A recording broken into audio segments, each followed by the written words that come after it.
Es bot sich an, Tape Art in dieser Gedenkstätte zu machen, weil man kann es entfernen und wollten eine temporäre Intervention machen an diesem Ort.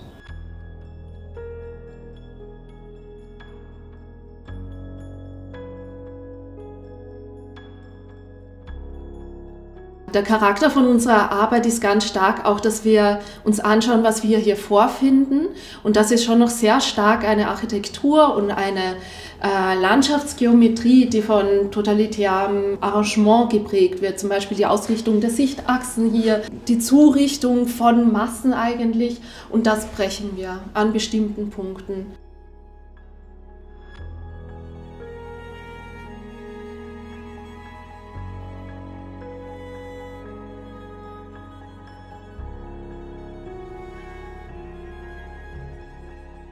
Der Turm, da befinden wir uns ja jetzt gerade, der war der zentralste Punkt auf dem Gelände. Das war ein Beobachtungsort und auch ein Lager für Waffen. Und wenn man hier steht, dann sieht man einfach auch die totalitäre Symmetrie, in dem das Ganze strahlenmäßig aufgebaut wurde, als Beobachtungspunkt sozusagen.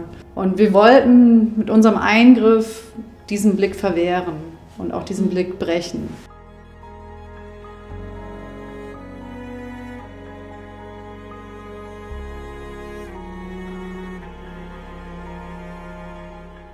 Beim Turm gibt es einmal die Außen- und die Innenwirkung, und die Innenwirkung ist der Effekt, dass halt der Täterblick zurückgeworfen wird und ein Blick nach außen verwehrt wird. Außen ist es natürlich auch ein sehr zentraler Punkt auf dem Gelände, und deswegen hängen wir eine sehr lange weiße Stoffbahn ab aus dem Fenster mit der Intention einer Persiflage an alles Flaggenhafte und auch als Symbol und Zeichen der Kapitulation.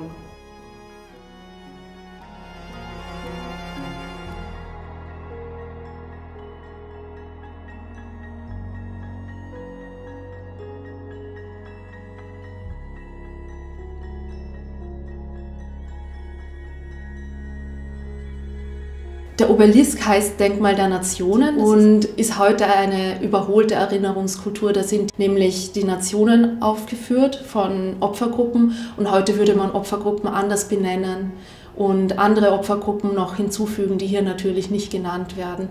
Deswegen haben wir gleich das, was damals beschriftet wurde, abgehängt.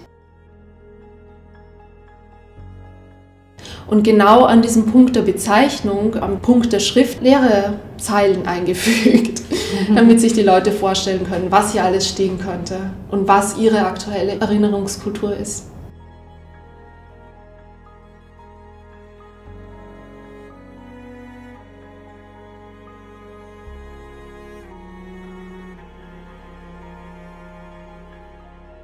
Das Finanzamt war ja damals die Inspektion der Konzentrationslager, also auch ein wichtiger Stützpunkt und ein wichtiger Treffpunkt, und ist immer noch geprägt architektonisch von ganz vielen Nazi-Symbolen und auch teilweise Hakenkreuzen, die sich noch erkennen lassen. Also es wurde mit der Zeit entnazifiziert und zum Teil entfernt. Und den Weg wollten wir jetzt nicht eingehen, dass wir das nochmal zum Beispiel unterstreichen oder sichtbar machen, sondern an der Stelle fanden wir wichtig, dass wir einen kompletten Bruch mit dem Bestehenden machen.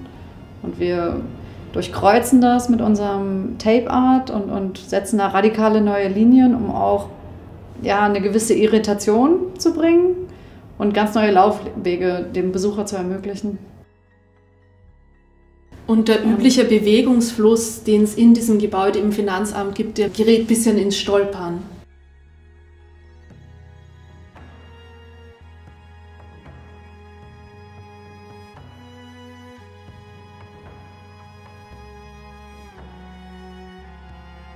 Tape Art ist eine spannende Technik, die mir vorher so nicht bekannt war.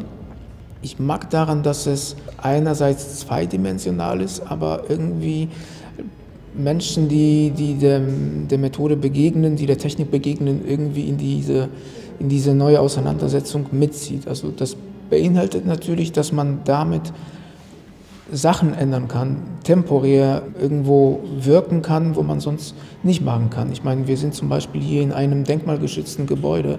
Hier wäre es nicht möglich, mit irgendeiner anderen Technik irgendwas zu verändern. Mit Tape Art haben wir die Möglichkeit,